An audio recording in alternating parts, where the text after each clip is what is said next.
Literally one right here. 20 Love Poems and a Song of Despair by Pablo Neruda. It's a pretty interesting poetry collection. Also, I guess technically the last poem is supposed to be more of a song, but it's still written in verse form, so I don't know, to me that still seemed like a poem.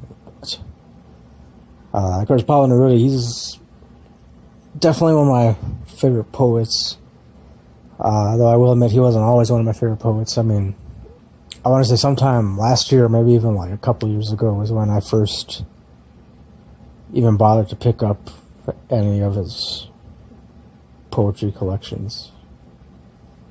But I was definitely glad I did. And, I mean, his style is very interesting. Of course, in most of his work, it'll include the English translation of his poems, along with the original Spanish version, I believe. To me, it looks like Spanish. I mean, I should know I'm Hispanic. But yes, I mean, that's always, I've always considered that to be pretty cool, because you can see the differences between the translation of each poem, and so I'm pretty sure, I feel like if you were to read when one reads Pablo Neruda's poems in the original, I guess his native tongue, you tend to, like, I guess, take away only a certain amount of mysticism or profoundness. I don't know how else to put it. But that's to say, but still, I still feel like the English translations of his poems are fairly accurate. At least to me, they are. I mean, I'm only mildly familiar with how Spanish translates into English, and especially when it comes to things like poetry or any kind of literature, really.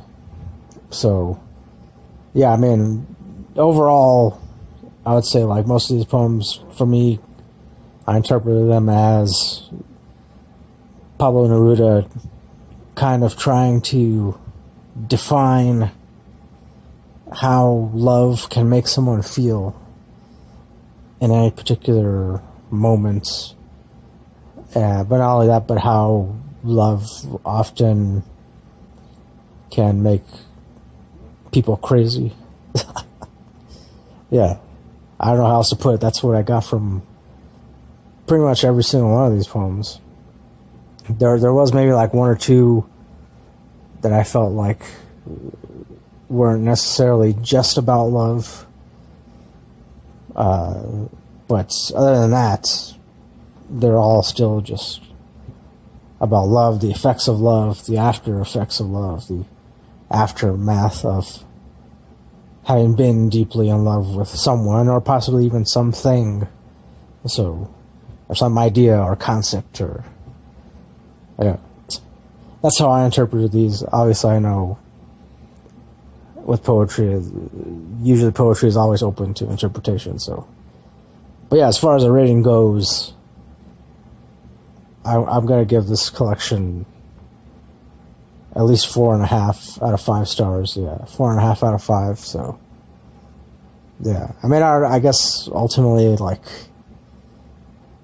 what kept it from being 5 stars for me was just when I read them, I wasn't really feeling in the mood for reading about things like the effects of love or after effects of love, but that's just me. So yeah.